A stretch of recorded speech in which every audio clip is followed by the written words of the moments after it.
Hello friends, कैसे हैं आप लोग? अच्छे ही होंगे, उम्मीद करता हूं। और आज हम लोग पढ़ने वाले हैं पूर्वी घाट के बारे में। पश्चिमी घाट आप पढ़ चुके हैं, मैथ के माध्यम से मैंने आपको सब कुछ समझा दिया था।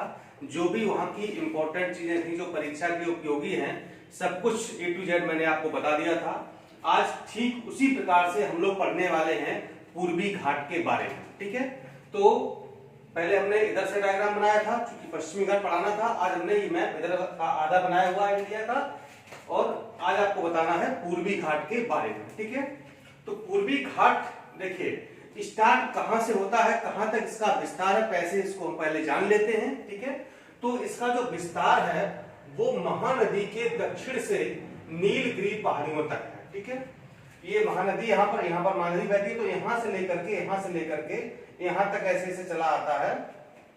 ठीक है, इस तरह से, और ये यहाँ पर आया, और यहाँ पर जो मैंने आपको कल नीलगिरी पहाड़ियां यहाँ पर बताई थी ना। ठीक है, और जहां पर बताया था जो नीलगिरी पर्वत है, जहां पर पश्चिमी घाट और पूर्वी घाट का मिलन बिंदु है। ठीक है, यहाँ पर मैंने आपको बताया था ना, याद होगा आपको, पिछले वाले वीडियो में देखिएगा।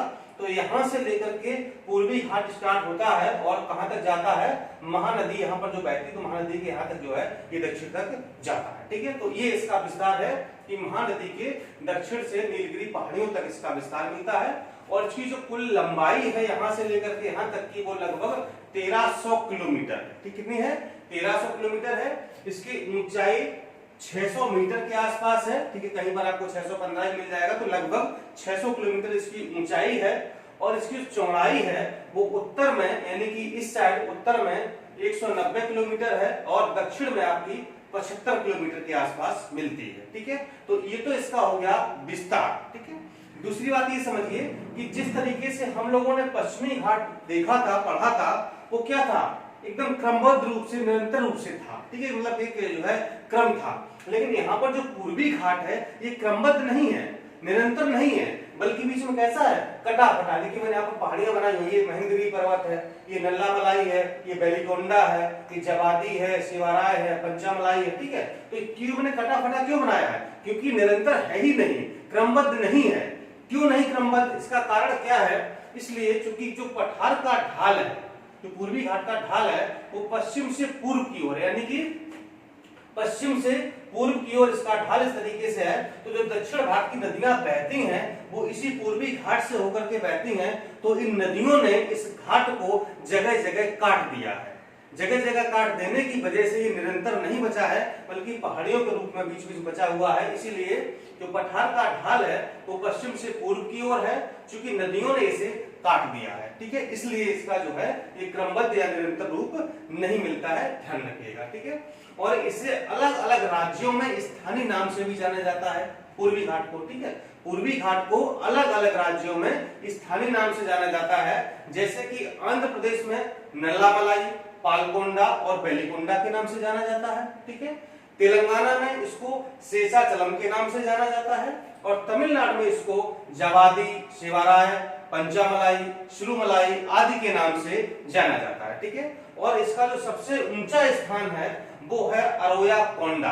क्या है? अरोयाकोंडा है, जो कि विशाखापट्टनम में स्थित है ये। ठीक है, और जो पूर्वी घाट को और भी अन्य नामों से जाना जाता है, तो अन्य नाम इसके हैं। उत्तर में इसको उत्तरी पहाड़ी के नाम से जाना जाता है। ठीक है, यानी उत्तर मतलब ये वाला जो हिस्सा है, उत्तर में इसको उत्तरी पहाड़ी यानी कि उत्तरी सरकार के नाम से जाना जाता है। मध्य में इसको कुडप्पा पहाड़ी के नाम से, यानी जो ये आंध्र प्रदेश वाला भाग लगभग मध्य में आ जाता है, आंध्र और तमिल वाला, तो यहाँ पर इसको कुडप्पा पहाड़ी के नाम से जाना जाता है। और दक्षिण में इसको तमिलनाडु पहाड़ी, जो दक्षिण वाला भाग है, यहाँ पर इसको तमिलनाडु पहाड़ी के नाम से जाना जाता है। ठीक है, तो ये थी इसकी प्रमुख बातें जो पूर्वी घाट के बारे में, ठीक है, विशेष बातें थी। अब हम देखते हैं इसका विस्तार कैसे, कहां तक है, और जो पूर्वी घाट के तट हैं, जिस प्रकार से आपने पश्चिमी घाट के तट पढ़े थे, 4 तट थे आपको। ठीक है, अगर आपने पढ़ा है तो उनके नाम बताइएगा कि कौन कौन से तट हैं जो पश्चिमी घाट पर स्थित हैं। 4 तट हैं, 4 के नाम आप बताइएगा हमको। और जो पूर्वी तट है उस पर है, जो पूर्वी घाट है उस पर 3 तट स्थित हैं। एक का नाम है उत्कल तट, ये एक उत्कल तट है, दूसरा है उत्तरी सरकार तट, और तीसरा है कोरोमंडल तट। ठीक है, तो हम लोग यहां से स्टार्ट करेंगे। तो जो कन्याकुमारी से लेकर के पुलिकट झील तक है। यहाँ पर आप चाहे तो लिख सकते हो, कॉपी पेन साथ में रखिएगा, मैं बोलूं लिखते जाइएगा। जो कोरोमंडल तट का विस्तार है वो कहां से है, आप लिखेंगे कन्याकुमारी से पुलिकट झील तक कोरोमंडल तट का विस्तार है। और ये कोरोमंडल तट कहां पर है, तमिलनाडु में है। ये आपको ध्यान रखना है, कोरोमंडल तट कहां पर है, तमिलनाडु में है। पुलिकट झील से लेकर के कन्याकुमारी तक इस तट का विस्तार मिलता है। इसके बाद पुलिकट झील से लेकर के और महानदी डेल्टा तक, ये देखिए ये पुलिकट झील है, इसके बारे में आपको बताएंगे। पुलिकट झील से लेकर के महानदी डेल्टा तक कौन सा तट है, उत्तरी सरकार तट मिलता है। ये परीक्षा में पूछा जाता है, ठीक है, कि ये तट कहां पर है, और ये तट स्थित आपका है आंध्र प्रदेश में, ठीक है, आंध्र प्रदेश में स्थित है। और महानदी डेल्टा से लेकर के गंगा के मैदान तक जो तट है उसे कहा जाता है उत्कल तट। ये कहां पर है, उड़ीसा में स्थित है। इसे उड़ीसा का तट भी कहा जाता है, चूंकि है उड़ीसा में स्थित है। तो ठीक है, गंगा मैदान से लेकर के महानदी डेल्टा तक उत्कल तट हो गया। महानदी डेल्टा से लेकर के पुलिकट झील तक उत्तरी सरकार तट हो गया। पुलिकट झील से लेकर के कन्याकुमारी तक आपका हो गया कोरोमंडल तट, जो कि तमिलनाडु में विस्तारित है। ठीक है, इतनी बात क्लियर है। पूर्वी जो घाट है उसके 3 तट हो गए हैं। तो ये देखिए मैंने यहाँ पर गंगा का मैदान बनाया हुआ है। ठीक, अब हम लोग जो है क्या करेंगे, ऊपर से नीचे आते हैं और क्रम से जो भी इनकी चोटियां वोटियां वगैरह पहाड़ी पर्वत हैं वो सब क्रम से हम लोग पढ़ते जाते हैं। ठीक है, तो यहाँ पर क्या है, ये गंगा का मैदान है। यहाँ पर थोड़ा सा आगे आएंगे, यहाँ पर कौन सी झील है याद रखिए, आप बहुत पढ़ते होंगे, जो खारी पानी की झील है इसका नाम है चिल्का झील। परीक्षा में बहुत पूछा जाता है, कहाँ स्थित है, उड़ीसा में है। तो यहाँ पर ये देखिए आप देख रहे हैं ना, ये क्या है, ये चिल्का झील है। इसके आगे थोड़ा सा बढ़ेंगे तो ये आपका महानदी डेल्टा है, जहां पर महानदी आके गिरती है। ठीक है, और एक डेल्टा का निर्माण करती है, तो महानदी डेल्टा हो गया। यहीं पर क्या है, ये जो मैंने बनाई हुई है ये है महेंद्रगिरी पर्वत, ये महेंद्रगिरी पहाड़ियां हैं। ठीक है, और ये जो महेंद्रगिरी पहाड़ियां हैं ये पूर्वी घाट की सबसे ऊंची चोटी है। पॉइंट टू बी नोटेड, बहुत इंपॉर्टेंट है, ये पूछा जा सकता है कि पूर्वी घाट की सबसे ऊंची चोटी कौन सी है, तो आप बताएंगे महेंद्रगिरी।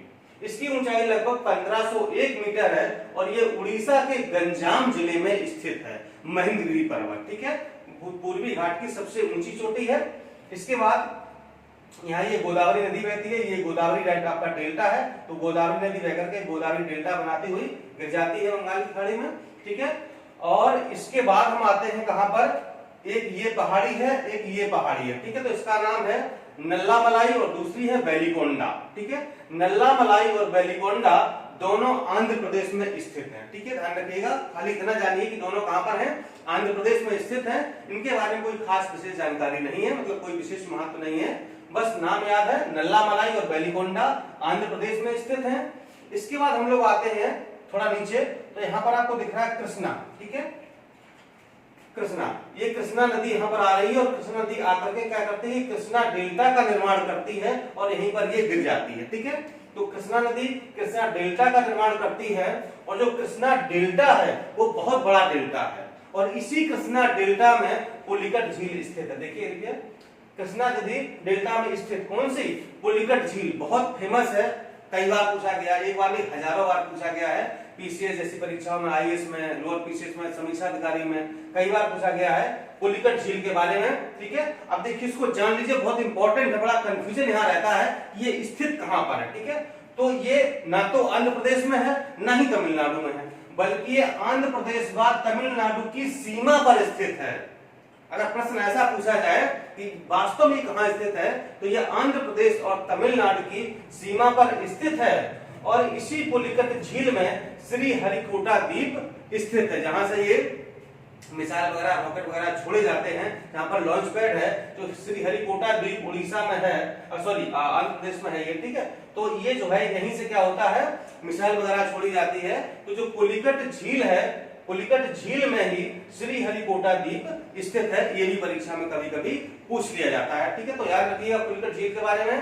पुलिकट झील कृष्णा नदी डेल्टा में स्थित है, आंध्र प्रदेश व तमिलनाडु की सीमा पर स्थित है और श्री हरिकोटा द्वीप पुलिकट झील में ही स्थित है। ठीक है, और ये कृष्णा नदी यहीं पर कृष्णा डेल्टा का निर्माण करते हुए गिर जाती है बंगाल की खाड़ी में। ठीक है, इसके बाद थोड़ा और नीचे हम लोग आते हैं, तो यहाँ पर आपकी 3 पहाड़ियां दिखाई देंगी, जावादी, शिवाराय और पंचावती। ठीक है, जावादी, शिवाराय और पंचामलाई, ये तीनों पहाड़ियां कहां पर स्थित हैं? तमिलनाडु में स्थित हैं। ठीक है, नाम याद रखिएगा, जावादी, शिवाराय और पंचामलाई तीनों तमिलनाडु में स्थित हैं। और ये जो तीनों चट्टानें हैं ये चारकोनाइट चट्टान है, जो तीनों पहाड़ियां हैं ये चारकोनाइट चट्टान से बनी हुई है। ठीक है, इनका निर्माण पूछा जाए कैसे बनी है, तो ये चारकोनाइट चट्टान से बनी हुई है।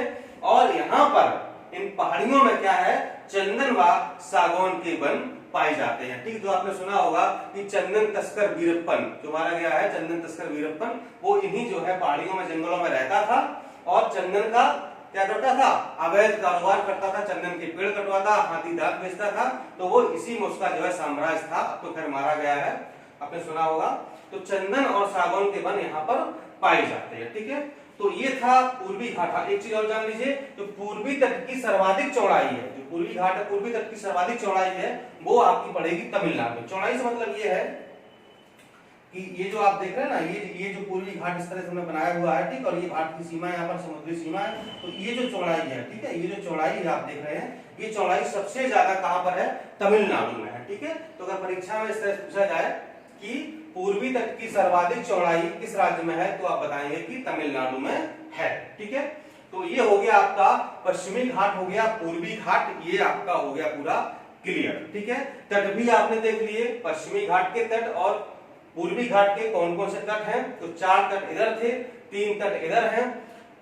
तट आप जो 7 तट हमने बताए हैं, सातों को कहीं आप एक जगह लिख लीजिए और इनका विस्तार कि कहां से लेकर कहां तक कौन सा तट फैला है, ये परीक्षा में पूछा जाता है या फिर मिलान करने को दे दिया जाता है, बड़ी कंफ्यूजन होती है। ठीक है, तो पश्चिमी घाट के 4 तट, पूर्वी घाट के 3 तट, ये आप याद कर लीजिएगा, 7 तट टोटल हो जाएंगे।